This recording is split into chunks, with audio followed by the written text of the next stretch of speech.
Welcome, Dr. Althea Hankins from ACES Museum, and we'll give it over to you. Well, thank you for this meeting. We wanted to tell you a little something about ACES Veterans Museum and why we think it's important and should be supported. ACES is the site of Parker Hall, which was a functioning USO for Black soldiers during World War II. And we wanted to preserve this historic site. But we decided that instead of just representing the Black story of World War II, which is very important and has not been told properly, we would include all minorities. So since our inception in 2001, we have represented Blacks and minorities in their struggle for democracy as illustrated by World War II. So the question is, it's a Veterans Museum because the veteran story is so important to tell, particularly in World War II when minority veterans were denied their basic rights, but they believed in the concept of democracy, that all men were created equal. And I happen to believe in American democracy, and since 2004, have dedicated myself to preserving this museum and preserving the concept of the rights of an individual to be free and have the pursuit of happiness. This has been particularly important because we're located in Germantown, Pennsylvania, which was the site of one of the worst drug dealing corners before we took it over. So we've not only been able to get the drug dealers off the corner, but we've been able to excite the development around the area. So instead of being torn down, we have a Black Writers Museum down the street, where we're part of Historic Germantown in terms of rehabilitation. We've sponsored them in STEM science and historical motivation program that we work with the Urban League. We also had an 85% success rate in the juvenile jail before they changed to the new multi-million-dollar jail. And in 2009, we got certified as a VSO, a veteran support organization, because of the fact that the veterans felt comfortable coming to us. We would refer them to help them what they need.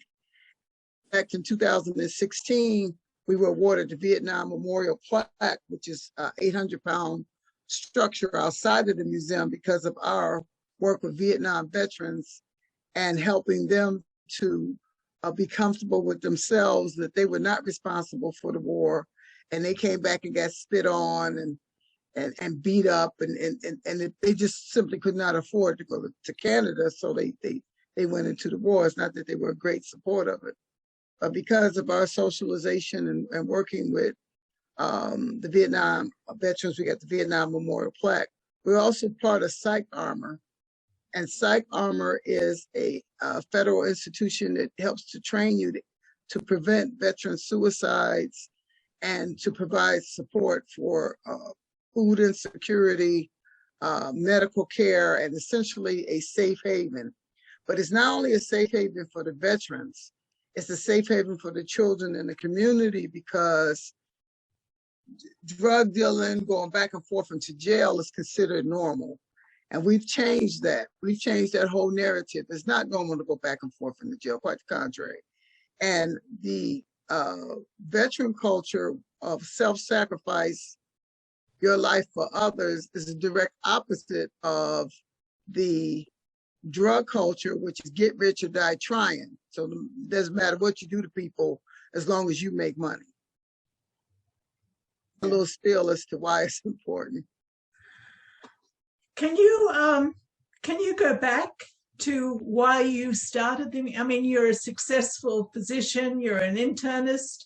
What made you go to this center of Philadelphia that was poor and had all kinds of problems, when you could be sitting out in the suburbs somewhere making gazillions and having a nice life? So what was it that made you do this? Well, that's my brother tells me all the time, but he's my partner in crime. We don't have a choice. You know, I'm a religious woman, and I say it without shame. when the Lord gives you talents, you have to use it. And this museum, this ragtag museum that's been fighting since 2001 to exist, I've been fighting to exist, because keeping this property as a museum has made me enemy number one to the developers in the area. So they've done everything they can to hurt me personally. But that's a separate story.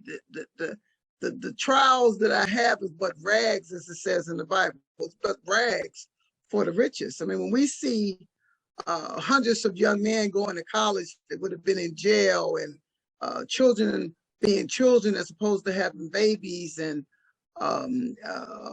them willing veterans over in their urine to us because they had no place else for them to go, we know that we're doing the right thing. And we came in first for the historical preservation grant of 2018. We had so many votes that we got like over $10,000, which went to somebody, but that's a separate issue. The point is, the world sees ACEs as important, but Philadelphia doesn't see it as important as it is. And that's political. This is not a personal statement on my part. I have been told by the city council chief of staff, Parker Hall is not important, ACEs is not important. Development of the area is important. And when you go to a community planning prototype for Germantown, you don't see ACEs there because they assume we will be gone. But they don't know the power of faith. We're not going anywhere. It's interesting because the first time, as I was telling everyone else before you came on, the first time I went there was March of 2012. And I was taken upstairs to see Parker Hall, and I could feel the spirits of the men there. It was unbelievable. And Parker Hall is on the 3rd floor of the building at 5801 Germantown Avenue. And it's just this beautiful wood floor, and it's a hall. And it was where the soldiers went immediately before they were shipped off to the Second World War, and where they came when they came back. That's right, isn't it? Yes, it is. And what happened is, during that time period, the races were segregated, so Black soldiers were not allowed to go to white USOs, most of them. And that actually changed with the Hollywood Canteen, which we acknowledge at the museum, because again, we're multicultural. We feel we're not going to segregate the races, quite the contrary, because the story is so wonderful. And Betty Davis, John Garfield, from right now, I can't remember the third person, when they started the Hollywood Canteen in World War II to support the veterans, they said, we are not going to segregate. Any veteran will be welcome here. And Frank Sinatra.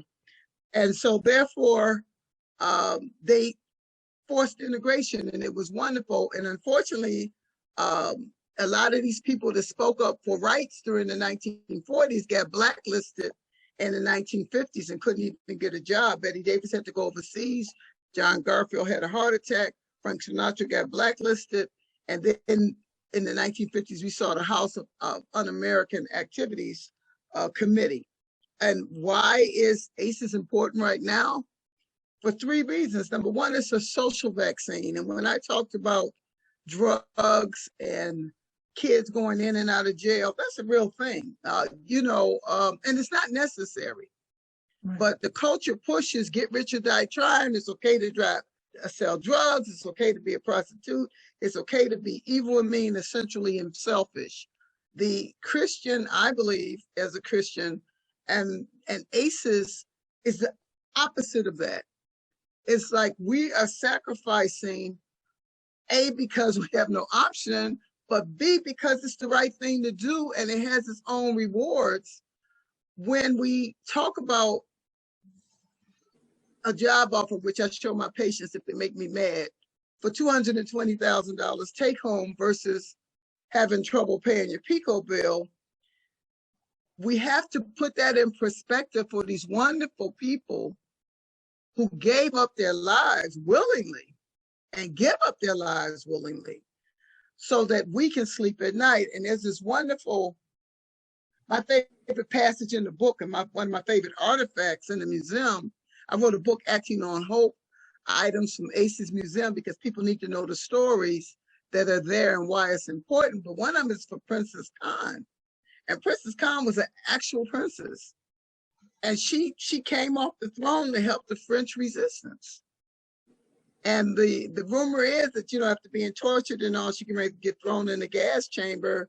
And she still said, Libre France, Vive la France, you put your fur coat on and you say, Vive la France. So the personal sacrifices I've had to do are very minuscule compared to these people, because my hardest job is the blockage that we get that we exist. Mm-hmm. It's when people come, they like it. When they read the book, I've gotten positive feedback, because it's a love fest. It's a love affair.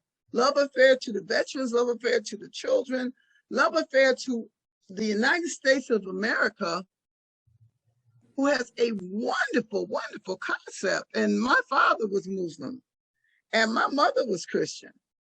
And they used to throw him in the stockade when he made salat. The father just said, forget it. So they would ask him, they would say, why in the world would you support this country that this is so racist? And what he says is what I believe. The United States Constitution says all men are created equal. We just have to make sure that that exists. And around the world, that's not true. And that's being threatened every day, every day. I don't have a right to make a decision. I can't walk on this particular street. I can't drive this car. I can't get this medication. All of those are things that interfere with a concept that we are all created equal. And I love in the Bible where Jesus says there is no male or female, there is no slave or free. This is what I believe with all my soul. Yeah. Okay. Now, can you go back a little bit and explain how you grew? I know your father was an activist, and I know your father was one of the activists in Detroit that was responsible for the first Black congressperson in the 20th century. Because there were some Black congressmen in the 19th century, but then everything sort of fell apart after around 1900. And then the first one after that was, I think, in the 1930s. Was it in the 1930s or the 1940s, the first Black congressman? I would say the 1930s for the first Black politicians that got reelected after the Reconstruction. And that was from Detroit. And your father was right in the middle of that. Well, I don't know about that as so much as I know that he helped to form the United Auto Workers Union. Okay. And at that time, it was very important because, again, the races were working together so that the workers can get a fair share. Now, when the Black veterans came home from World War II, they slept on the floor to why? They couldn't even find a place to stay, versus white veterans, which were given benefits to buy housing. Yeah. But even in this discrimination, he held firm to the notion, and my mother held firm to the notion that this country can and will be better, and it is. The race riots and human rights activities in World War II led right to the civil rights activities of now, which leads to the Black Lives Matter, which we're at a precipice now where either this United States is going to go into a civil war or it's going to be the country that it could be. And I believe that it's going to be the latter. Good. I hope so. Yeah. Now, I believe it is, but I think that we have to work with it. It's just like the people that don't believe, like what did McConnell say? There's some Black people that vote like Americans or something. I mean, excuse me. You know what I'm saying? Minorities have been overrepresented in military campaigns since Christmas addicts. But my point is that why give them all of this attention? Why give this negativity all of this verbiage? Why don't we talk about the good guys? And that's what we do at ACES and the book Acting on Hope. we talk about the good guys. We talk about the people, the veterans that were left in France because the Germans was going to overrun the place, and so the white veterans just left, and the black veterans stayed and fought. You know, we talk about the World War II WACs who refused to clean toilets because they were all professional women when they went into the WACs and got court-martialed and went to jail. And Thurgood Marshall and the community fought, and they won against the United States Army in 1943. Wow. And we talk about people who understood, in my opinion, like Lucky Louisiano. I may be a gangster in the United States, but I sure don't want Mussolini, you know, running the world. And there are some really, really bad guys out there. Really, really bad guys. I mean, unfortunately, I have to deal with them every day when I go to work, and we have our truce. You don't deal drugs until we leave at 7 o'clock. But these are people that have dedicated themselves to, I'm going to make money off of other people's human misery.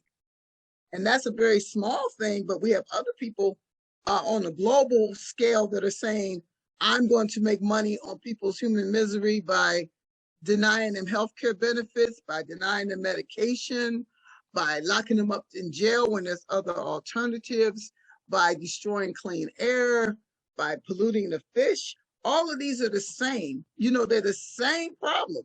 It's like either you believe in the goodness of the world, in my belief, the goodness of God, or you don't. I have a question. Yes. And that is, Doctor, when you first were at ACES, what did you find there? What was happening there when you first became involved? Well, what happened is, and we tell the story on our ACES tour and more for a fundraiser, I was actually on an airplane and coming in from California and sitting next to a white gentleman. And he said to me, "You're a Negro, aren't you?" I said, "I guess. I haven't heard that term." He said, "I have this pamphlet, Negro Soldiers Party, 5801 Germantown Avenue." So I said, "Well, this is really impossible because that's where my office is." He said, "No, this used to be a USO for Negro soldiers." So when I went back to Philadelphia, I called my brother, who's my partner in crime, and we went there and we took down a wall. And when we took the wall down, you could see the steps going up. And when you went up the steps, you saw all this garbage and stuff, and this piece of the stage and the piano, which was in shambles. It was in pieces. And so we had to decide what we were going to do. Now, I had a wonderful mortgage holder. Her name was Grace Rubenstein. And Grace Rubenstein was a Jewish woman who her husband she had sent her husband to medical school. He was a DO doctor when they sold the practice to me, but he controlled everything. But he said she can control the building. That was her thing. Well, they lost a lot of money with Bernie Madoff and all. And so he tried to get her to like bring the mortgage in on me. She refused. He told her, "When did you give birth to Althea?" And she said, "I believe in what she's doing." Now, what happened is Dr. Rubenstein died. So now we have her daughter, who's a podiatrist or chiropractor anyway, who's controlling things. They actually had her committed. We went to court. They tried to have her committed for being mentally ill because she elected to support what I was doing with the building, because I ran into major financial difficulty because my son died and a whole lot of other stuff. Because in the meanwhile, the developers are taking me in and out of court. There was a point in a two-year period where I was in court every other month. They were going to demolish the building. But anyway, that woman, Dr. Grace, Mrs. Grace Rubenstein, believed in the concept of ACEs, believed that we should preserve Parker Hall.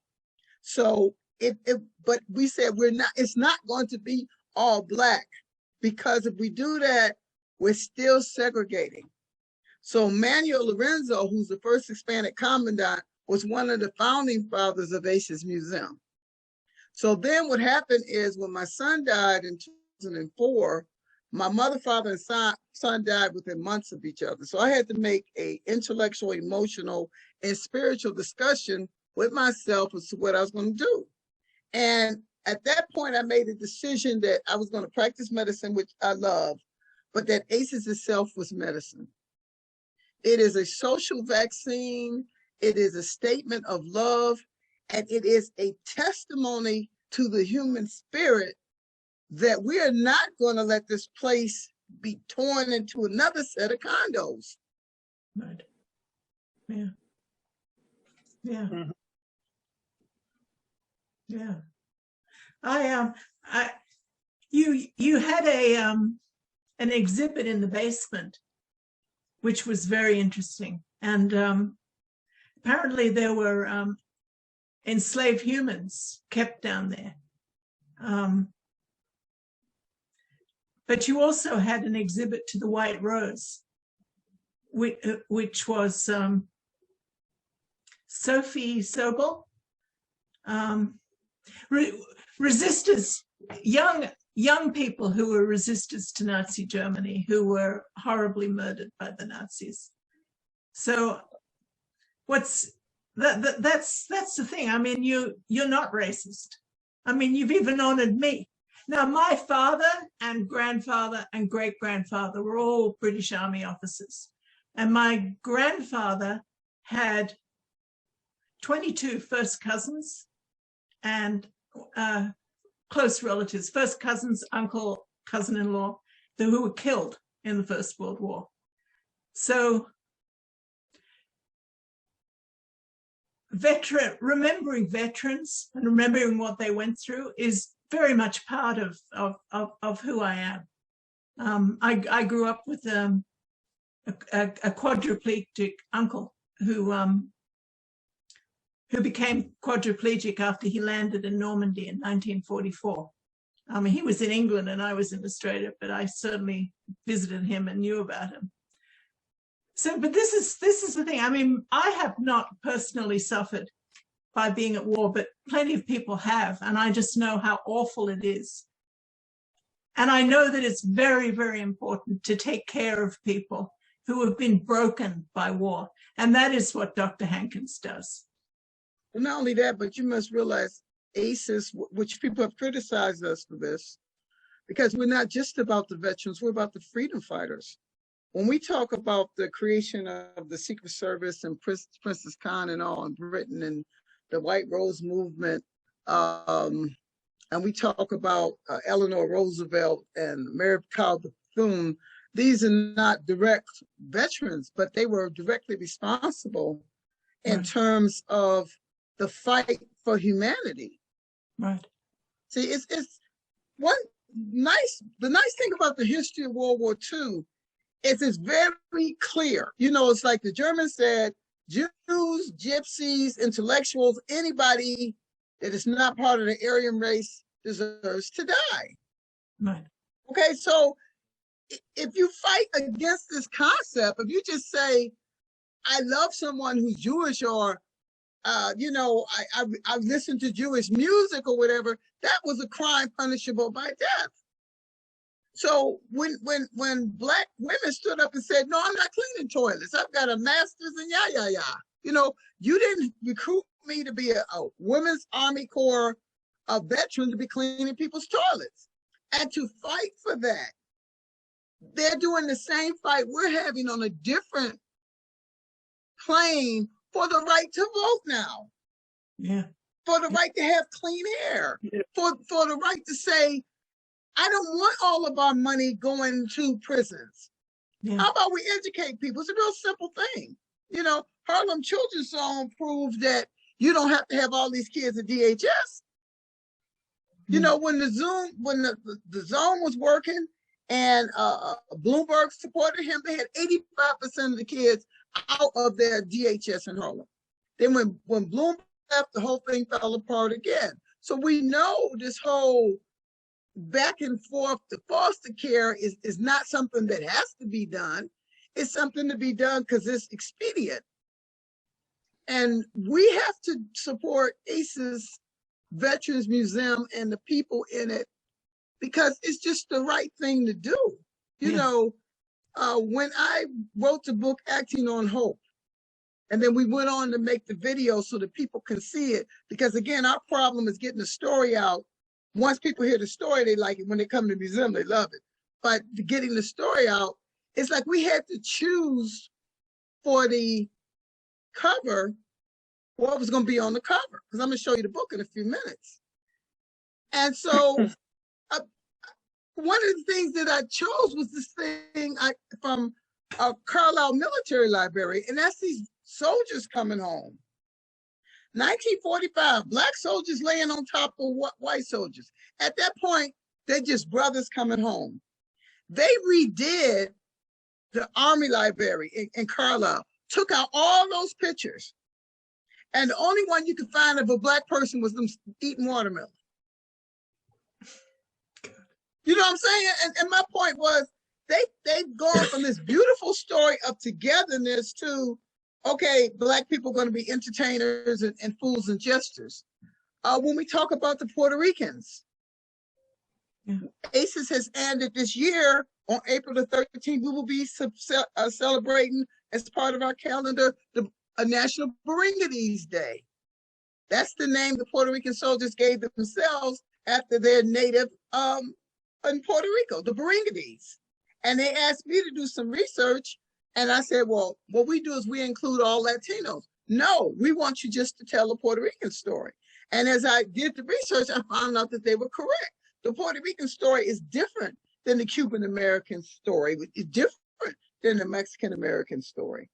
But the nice part about the Puerto Ricans who have this quasi-citizenship, they also, like the Black soldiers, have believed in the concept of democracy, which explains Manuel Lorenzo being one of the founding fathers.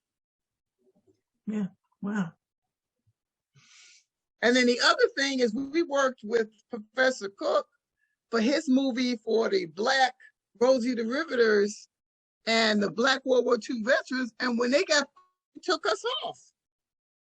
Yeah, I remember. They showed the movie. I met him. He came to one of your events, and he was all excited, and he was making this movie with you. And then he kicked you out. He kicked us out, and when they got the money, they got hundreds of thousands of dollars to show a movie that I worked on, and they showed it down at the Johnson House down the street. Yeah, yeah. And wouldn't even let us have pamphlets or anything. So if you were seeing the movie, you wouldn't even know ACES existed. He started out with Black Rosie the Riveters, and I taught him about the other Black women and how they had worked in World War II.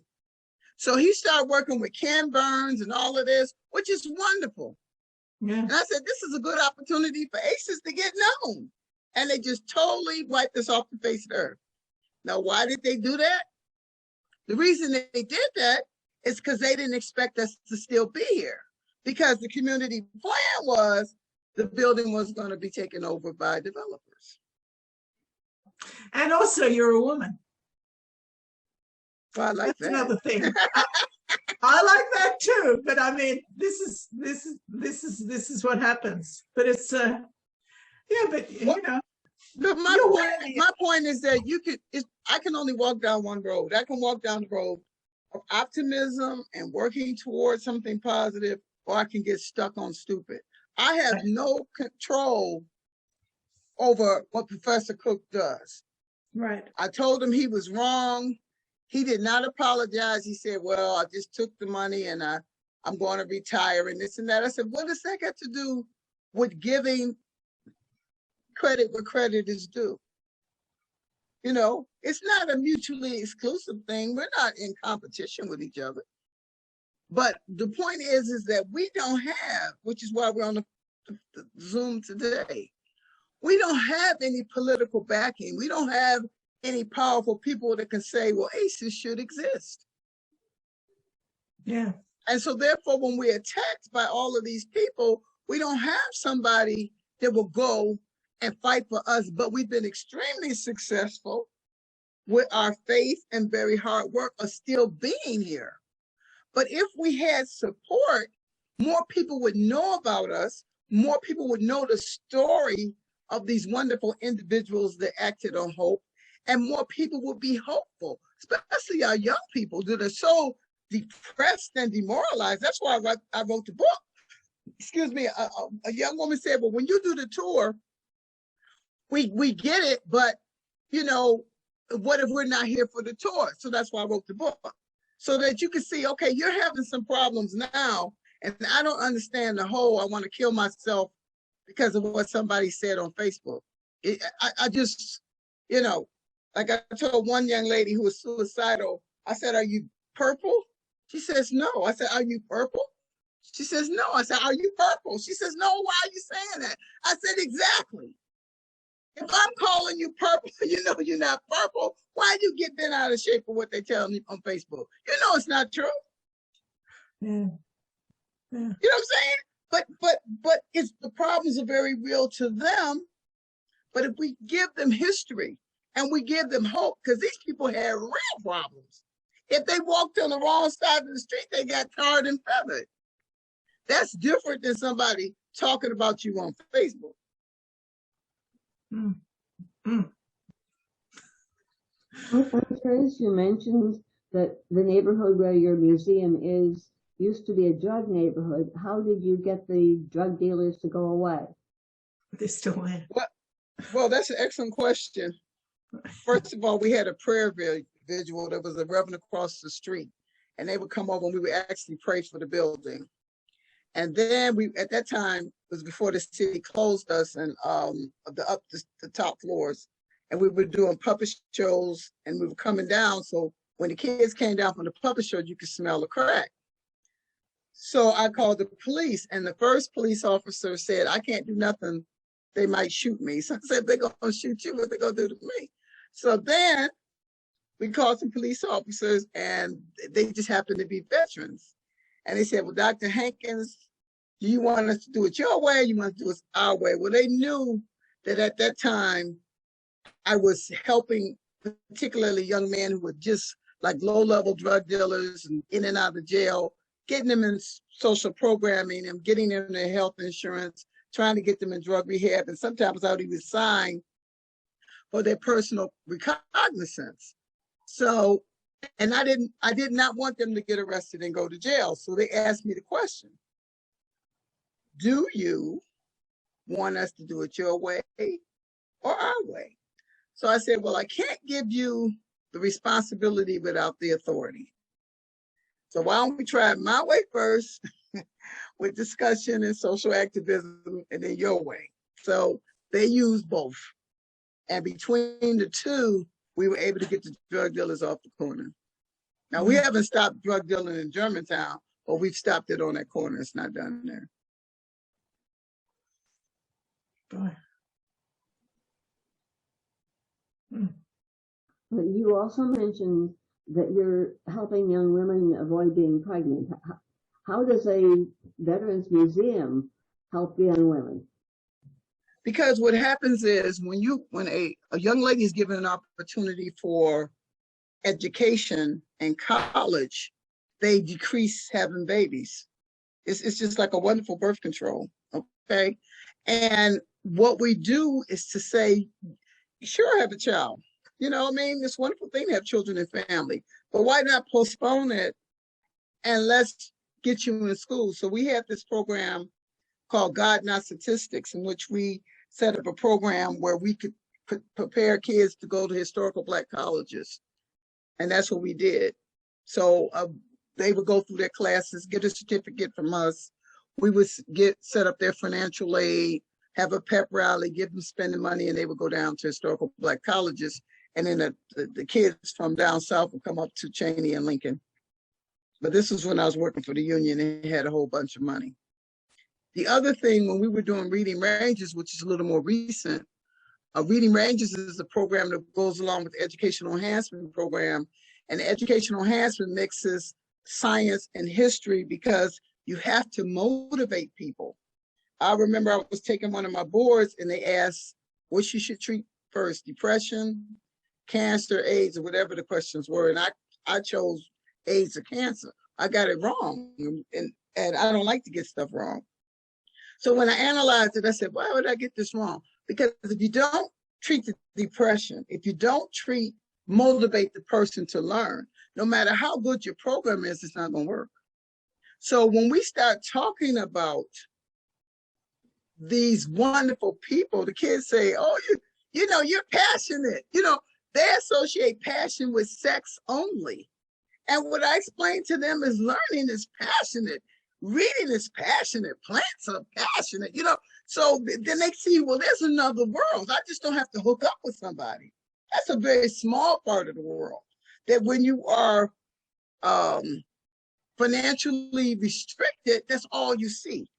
But once you open their eyes to the rest of the world, then a lot of young ladies take that step that I want part of that, especially when you give them a way to do it. You know, I want part of that. I just don't want to just sit here and have a bunch of babies. I want to actually, I want to read like you're doing. I want to study like you're doing, you know, and that's what we do with the Educational Enhancement Program. They have to actually write essays. Is, do you think that the museum is important? Should it be here? You know, like I put the triple nickels with centrifugal force or something, you know what I'm saying? So they're learning a science lesson, but they're learning a history lesson. But the main thing that they're learning is a social lesson, that they are important and that there's a wonderful world out here. It's a fantastic world out here. And you don't have to be restricted right here, no matter what people say. And you can't have a pimp without a pimpette. You have to have somebody who's so vain that they believe that someone else's body belongs to them. And you've got to have somebody who's so insecure that they believe their body has no value. So when you explain to them, look, you don't have to be a pimpette or a pimp. How about this? How about we are human beings? And you take the path of whatever you can be. I fight that all the time. I'm fighting right now, a young man I'm trying to get in college, and his mother is adamant he's not college material. And my point, how can you possibly know that? Okay, we're going to put him in a school where he's going to have support. But she's determined he's not going to go to school, and I'm determined he's going to go. So stay tuned for this soap opera. You're going to win. Well, he's coming to my office tomorrow. Okay, good. He was supposed to come today because I'm filling out his applications. But my point is, I believe him and everyone should have an opportunity. You shouldn't tell somebody, look, you're 19 years old, your life is over. You just, you know, I'm saying you're 19 years old. It's all sorts of possibilities. I don't know if he's college material or not. But let's give him a year to play around and learn and go to movies and go to clubs and all these wonderful things that you do in college, which is not to say college is a panacea, but is a wonderful thing, I believe in. Wow. So you wouldn't send people to the military? I think the military is a wonderful option for certain people. Yes. I think that for people that need external discipline, because when I taught at the Youth Study Center, it was very interesting because all of the kids were in there because they made the wrong choice. Yes. And there's nothing that teaches them how to make choices. Yeah. You see what I'm saying? So they're dominated, and then they're dominated, and then they never make that independent choice. If a person says to me, a young person says to me, I can't make the independent choice. I can't study on my own, okay? I need structure, and I'm very much at risk to joining a gang or being killed, then the military is certainly an option. I knew someone very well from the University of Pennsylvania.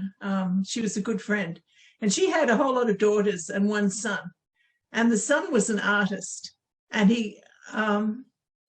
but he got to be 18 and he'd already been stopped by cops 3 or 4 times. And she said the only way she could make him safe is to put him in the army.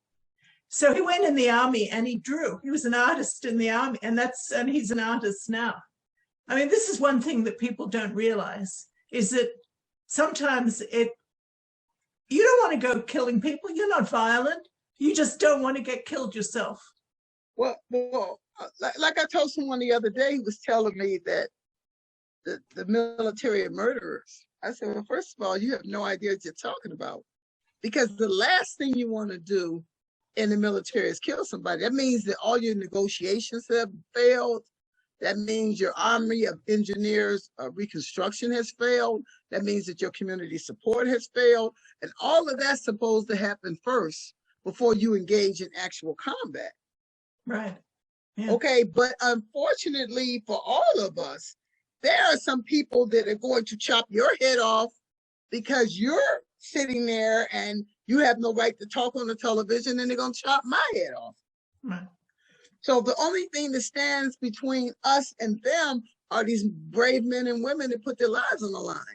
But the last thing that anyone wants ever is a military confrontation. The people that want that, it's just like the people that say send your kids to jail and let them discipline them.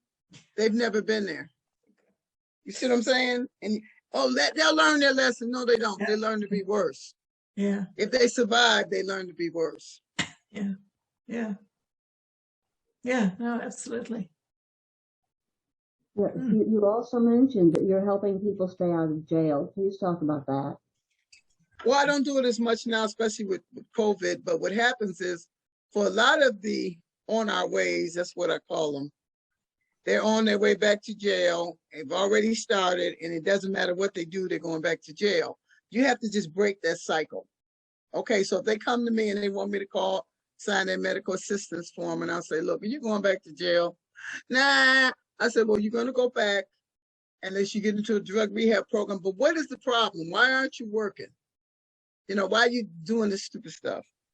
And then mostly, if they're responsive, and that's 20%, they will say, I can't read, or I don't have a place to stay, or I don't have skills. Bless you. You see what I'm saying? And we can intercede with that. It's like this woman that the other week, her husband's moved his girlfriend in, and they're doing wet. And so she needed a place to stay. Well, she didn't tell me she was also doing the wet, but I'm not a stupid person. So I said, okay, let's get you into a housing situation where, because I know people that have houses where you can go, but you gotta sign in for drug rehab. That's the criteria for the house. You got to be in the drug rehab program. Oh, I'm gonna go, Dr. Hankins. I'm gonna go. Anyway, I didn't hear from her. But the point of the matter is, for that 20% that's ready to make a change, I think we should be there for them and not focus on the 80% that are still pimps and pimpets. You know what I'm saying? We can help the 20% that want to be helped, that don't have anybody to help them. Yeah. Boy. Mm. So when did you start? The ACES Museum started in 2000, wasn't it? Right, 2000. Yeah. But we really started ramping up between 2000 and 2004. We really went basically to Carlisle Military Library. We had the Puppets with History program. We were doing a lot of programs, but then we had the woman that ran the juvenile jail found out about us and asked us to come into the jail to teach our educational enhancement program. And then when I went there and I saw the need, I was so naive. I thought, oh my gosh, people are gonna like what we're doing, and went back to school and got my master's in education and biology and environmental health. And but unfortunately, this created more enemies, because at the same time they were building this $100 million jail. Yeah. And it's like, why are you jailing them? You could take that money and educate them. We had the statistics. The state came out and looked and saw that we had 85% success rate. And I mean, I was teaching those kids real science. You know, we would have puppets with history. I mean, not puppets with history. I'm saying we would have Iron Chef competition. So like, which is better, the organelle or the organ? So you had to know both, you know? So it's like, okay, is the GI system better than endoplasmic reticulum? You know, and we're in juvenile jail having these discussions, you know what I'm saying? So it worked, and they, you know, they shut the door. Oh. So it's 22 years. Yeah. Oh God, don't say that, make me feel old. Yeah. So what, I mean, obviously it's day to day, but I did see the calendar for this year. You have a lot of programs. Can you talk about the programs and why your interest in musicians? And I've really met some wonderful musicians through your programs. Well, music has been a vehicle for minorities to speak way down to the Negroes, spirituals, helping with Underground Railroad, to a source of income, a source of power, and just celebration. You know, one thing about dealing with vets and World War II and racism and drugs and all that stuff, it's such a downer. It's such a downer. So what we do is have the celebrations to uplift people. And when we started these 20 years ago, where we were giving them in Vernon Park had needles and crack bottles and was filthy, we had to clean it up before we even did them. And we've done from that to the people across the street got $10,000 to do a concert in the park. I mean, people that would never have come here, not only coming, but moving and celebrating Germantown. So we've been responsible for that. And the stylistics review, you know, one of them is a veteran. They've been with us since day one, even before Lady J and all that. They've come, and we've had the Tramps and everybody. I mean, it's just so many entertainers that have come to show their appreciation to the veterans and the work that we're doing. And the Frank Sinatra impersonator. Yeah. Who flew all the way from Las Vegas, which was he did. Really nice. And the Michael Jackson. The Michael Jackson impersonator. Yes. They came all the way from Las Vegas. And so when people come to our shows, which are free, but it's a way to let people know about the museum and to collect money and stuff for the programs, because we make it on donations. And but you know, if you take the video tour and more, you'll see Frank Sinatra. And it's like, when you ask him, well, why would you do this? Because he believed in what we were doing. Yeah. You know, and that's why Frank Sinatra is permanent in the exhibit. Now, Frank Sinatra's not a veteran. In fact, he was 4F. And people said he was a communist, but he fought very hard for racial equality. And again, was one of the founding fathers of the Hollywood Canteen. And did this throughout of his life. And what we want to do is showcase people like him who just weren't making money. There's nothing wrong with making money. I'm a capitalist, get that straight, but just making money and not caring. That's the component. I mean, the Lord only asks you to tithe 10%. He doesn't say take away 100% of what you make. He says tithe 10%. And if each of us tithe 10% of our money, our time, our belief, would be a different world. But we're talking about people here that ACES celebrates to tie 100%, to give everything they have, including their lives. Yeah, sure. Yeah. What did Abraham Lincoln say? You know, the ultimate. They gave the ultimate. But some of these veterans, they come back broken, like the Vietnam veterans, and hating themselves to the point that they want to kill themselves, and their only crime was not to have the money to go to Canada. Yeah. Okay. And at the same time, we got kids killing themselves with drugs and going in and out of jail because they don't feel hope. They don't think their lives have any value. It's the same story. And we're answering it with the same love. You know, you are wanted, you are loved. We're acting on hope. Hope is for things you do not see, but you believe in. I believe in democracy. I believe that we don't have to be locking kids up for doing something stupid. I believe we can educate everybody. I believe people can be healthy. And I have lived that. You know, we've taken a drug-infested park that nobody wanted to come to and turned it into a place where people come from all over the country. You see Dr. Lucky. Dr. Lucky comes from California to our program. Yeah. She comes in a wheelchair. She believes in what we're doing. She was a spy, wasn't she? She doesn't like when you say that. Oh, sorry. She was an intelligence agent for the You're U.S. not getting me military. in trouble with Dr. Lucky. Okay, well, you can't But in call her her that, book, but she's a in lot her of fun. book, right? When her book, she explains that. That's why she wrote the book. Yeah, So that her book, her story, so people would know about it. People didn't even know there were Black women in espionage responsible for saving people. And to this day, if you startle her, she'll jerk. yeah, You know, she's still suffering from post-traumatic stress, as my father did until he died. yeah. Oh, yeah. You know, so I just Talk about, when I first went there, there was a slight, tiny lady who was always dressed in Native American clothes. And I know she was a member of the board, and she was very supportive. And I know she passed away a few. Can you talk about her?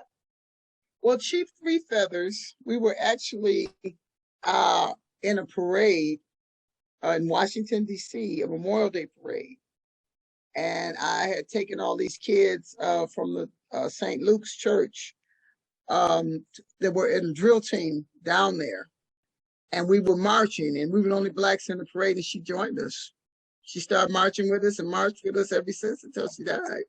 Yeah. And she helped a lot because she gave us the Native American perspective rather than just something you read in the book. It's just like Manuel Lorendo gave us the Puerto Rican perspective. We've been blessed that we've had people that believe in what we're doing and the inclusion of races, just like our white female veterans come and give us their stories, just really give it to us. And we would love to have the money where we can properly document it and put it on video and all that other kind of stuff. But it's hard to do that when you're always fighting for your survival. Yeah, but they haven't just given you stories; they've actually given you artifacts, which is of course what's going on in the museum. You go and there's actual stuff there. Not only that, but we have one of the best and most diverse World War II collections in the country, period, bar none. I'm not saying that as a vain statement. We actually won an award for that, leading community museum. And that's on the first floor. I can't wait till we get back on the second floor, because instead of having a wall to Native Americans, we will have a whole exhibit to Native Americans, and so the whole story can take. And then the idea is to have a rotating exhibit and to have people of that culture responsible for their room. You know what I'm saying? So Native Americans will be responsible for their room. Hispanics, Latino will be responsible for their rooms. Asians responsible for their rooms. You know what I'm saying? Blacks, women, because the idea is having that personal participation makes it personal, which is why we started selling the bricks of honor. Yeah. And the bricks of honor, you can buy a brick for your veteran for $50, but it don't have to be a World War II veteran. It just has to be a veteran. And that was going on real well for a fundraiser until COVID. Yeah. Now, what is your next, the next program is April? Yes, Valentine's Day. Valentine's Day. We always do a Valentine's Day of love. I don't know what that's going to be. That depends on a lot of things. Depends on COVID, number one. If nothing else, we'll have a video, because I'm trying to get people to buy the video tours, both so that they know about us and as a fundraiser. Okay, well, say that, say the link. It's you go acesmuseum.online, and then you take the tour and more. It's called Tour 1, 2 more, and you'll see it. And then there's the book, Acting on Hope. We want people to buy and read and share and encourage other people to do it. Do you have it there? Huh? Can you show it? Sure. Yes.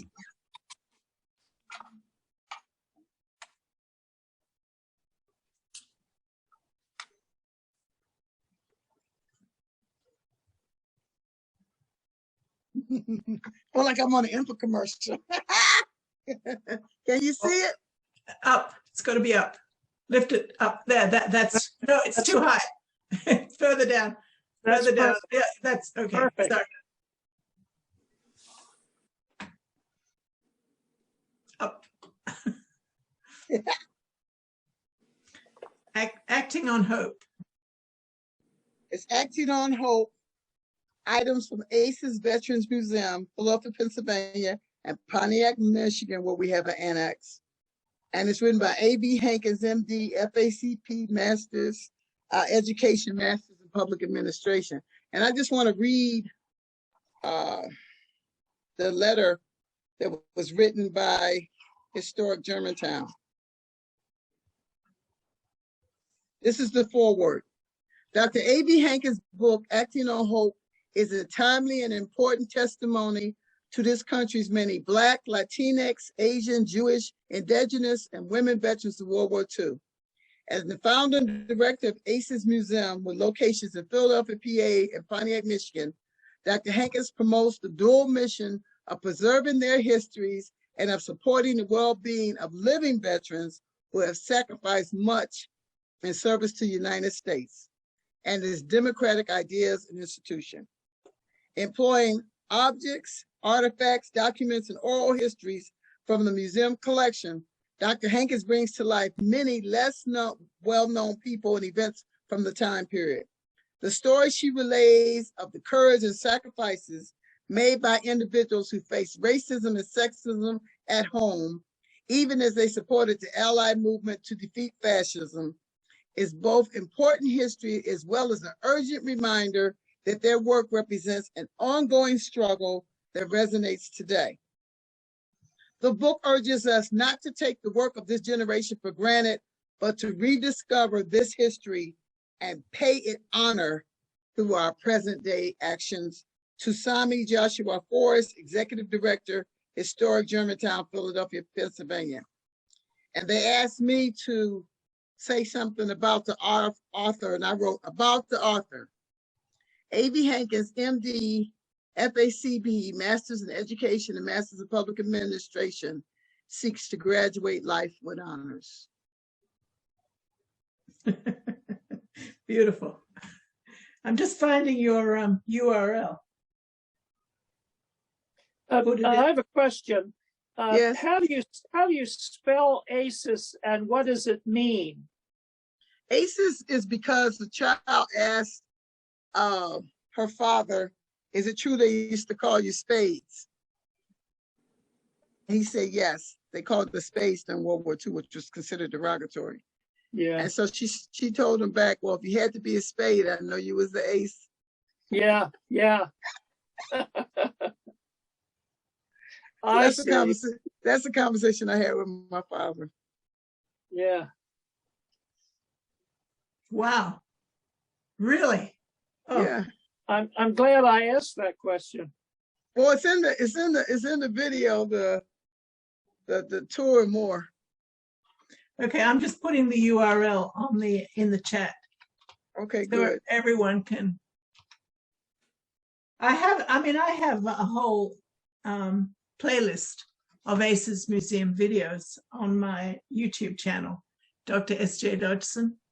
And I have also, I have included your URL. Well, I'll never forget the day that you came to the museum and you said, "It feels like spring." You remember that? You know, because you expect such a different thing, but when you come to museum, it's just refreshing, especially in the environment that we were in. Now, thank God we've changed that environment, but in the middle of this drug haven with all this craziness was this wonderful place of hope where kids can come. Well, yeah. No, what's interesting to me is I never feel unsafe when I'm there. I mean, I go by train, I go by bus. We are the safest place in the city now. We are the safest. In fact, my nephew was driving my car, and one of the dudes next door said, "What are you doing in Dr. Hankins' car?" Is that right? I'm a nephew, you know what I'm saying? So, and they have come in Tyrone. When he got out of jail, he came, he said, "Well, Dr. Hankins, you better not put my friends in jail." I said, "Well, Tyrone," and I remember him because the song was called Tyrone. I said, "If you know anything about me, I don't even believe in jail. I'll do everything to keep my jail. But they're not going to be dealing drugs and smoking crack when we got babies coming up here."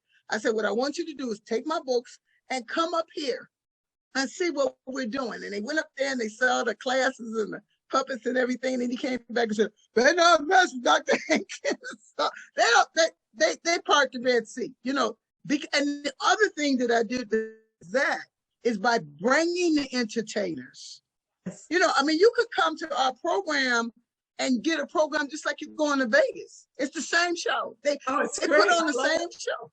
Yeah, it's really You know, if you all see the videos, you're going to see the same thing. If you go to Atlantic City for $20, $30, you get it for free at Aces. And we feed everybody. Yeah. You know, we feed them during the program. And we also, up until COVID, every Thursday, except the first of the month, we work with Veterans Action Group to provide actual food. So you could come and get food. Yeah. So I don't know what's going to happen with that program with COVID. Like I said, in terms of our community outreach and the veterans be able to come to us at any time, we have to lock our doors now because of COVID. That's one of because you can't come in if you haven't had your vaccine or, you know, have your mask and stuff on. But we still get calls and we still help people. And I just sent Dr. Dodson the pictures of the toy giveaway we just did. Yeah. We've been doing that since I don't even know. Okay. But when my son was 8 years old, he came down and he said, "This is too many toys for one child." Okay. So we started giving half his stuff away. I mean, I didn't know anything. I was raised poor, so I didn't know nothing about it.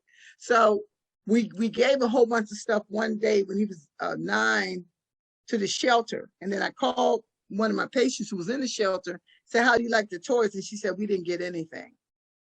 So we started doing it ourselves. And then when he died, I just incorporated it in the ACES program.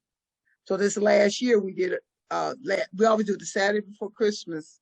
We do the community and we do the veterans. So this year we did the community, we did the veterans, and we're invited to participate in the women's veterans group. So we actually sent toys over to the female veterans who didn't want to come. So we've expanded our outreach. So that's a wonderful thing. You know, we provide for and it's not just the toys. It's I care about you. It's the love. Yeah. See, that's what people are not getting. When you're a pimpette, you don't feel you have any value. So if somebody say, "I find you very valuable," you know, I don't want you going in and out of jail. You know, I don't want you just, you know what I'm saying? Why not? "Oh, yeah, you Dr. Hankins, you at least you want everybody to go to college." Absolutely. I want everybody to have the opportunity to do the best they can with their lives. That shouldn't be restricted to some people just because they have money or because they have a certain color. That should be open to everybody. And the beautiful thing about the United States is that it is open.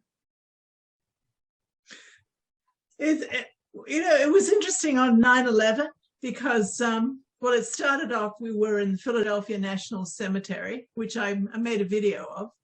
And then I was driven to the fire station by Sergeant Berry, who is a veteran of the Battle of the Bulge. Now, the Battle of the Bulge was 1944. And Sergeant Berry, I adore him. I mean, he's spectacular. I mean, I was driven by a Battle of the Bulge veteran. I mean, that's pretty amazing. Anyway, we went to the fire station and you had this cake for them. That was the thing. You had this lovely cake for the firemen saying, "We appreciate what you do. Here's a cake." And they were so thrilled. And then we went to a police station, and then we went to another fire station. And what was really amazing was how happy these people were. The firemen and then the police. Yeah. And they expect us now. They expect us, and that's a good thing. You know, that's a good thing to spread the love.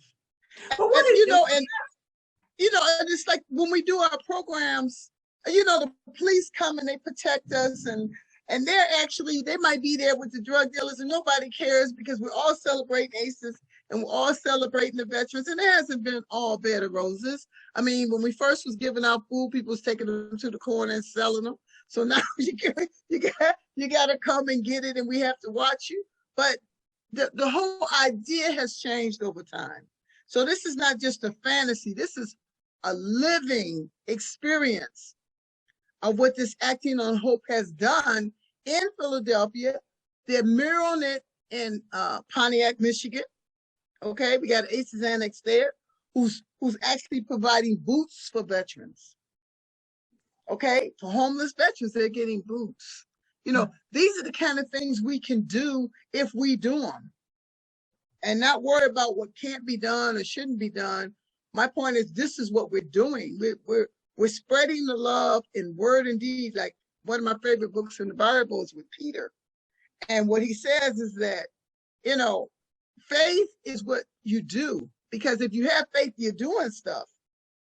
You know, and if someone comes to you and they need food and they need clothes, and then after they talk to you, they still need food and they need clothes, what have you done?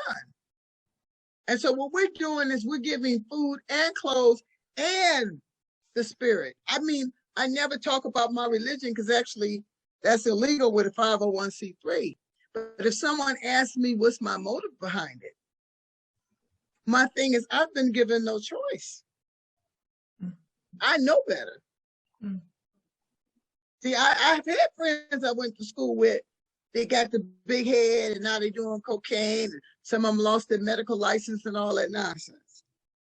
So if you start getting too self-absorbed, it's not only poor people that are doing the drugs and stuff, not only the people in inner city, it's anybody caught up in that vain culture of, I don't care about anybody else. And what we're saying is we care about people, and we care about these veterans because they said for their life, I care about your life more than mine. And I'm saying I care about this historical artifact, which we're trying to get to become a formal World War II monument. Then they will never be able to tear the building down. So I've talked to Monuments Man, but we got some stuff we got to work out. But we want to be officially a World War II monument, and then ACES will be protected long after I'm gone.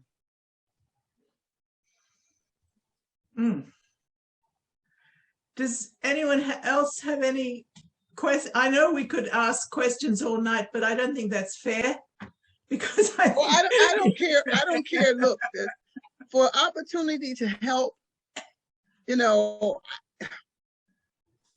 this is so important. And if we can just get one person, like the reason why we made the video is because the person that was working with it was, well, we got to let people know about this wonderful thing we're doing.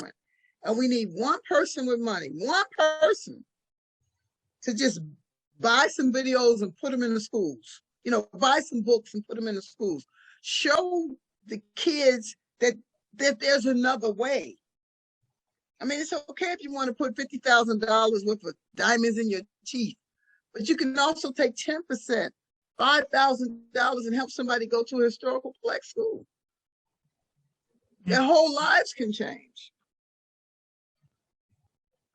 So I don't, when I think of the stories that I've been blessed, even though I've been catching hell and high water, it's not a surprise. You know, we're holding up $2 million worth of development. And like I've been told, nobody needs a Negro museum. Well, but first of all, you can't tell me what nobody needs, because we need more than one. We need them in every state. Okay, we need to spread the love on every corner. Yeah. You know, we need to act on hope. We need to just not sit up and say, well, we're going to let American democracy go into the toilet because there's nothing we can do. There's everything we can do. Nobody can do everything, but everybody can do something. That's a quote I heard. And it's just the truth. And I know that if I was one of those people that took that $230,000, I would also be one of those people doing cocaine so I could sleep at night. You know, I sleep very well at night. You know, this is it's just an honor. It's an honor for me to be the director and innovator of Parker Hall and to represent these people. And like you said, Dr. Dawson, it's the truth. Everybody's not spiritual, but when you go to Parker Hall, you know those people are telling you better keep this up. You better not develop this into some kind of... It's such a physical presence in there. It's funny because I turned around and I said, because I can't remember whoever was showing me around. And I turned around to her and I said, they're still here. And she said, oh, you can feel them. I thought, whoa. Yeah. I'm sorry you have to go, Miss Adams. Thank you. So I don't know if we've gone on too long or... Okay, any last questions before we say goodnight then?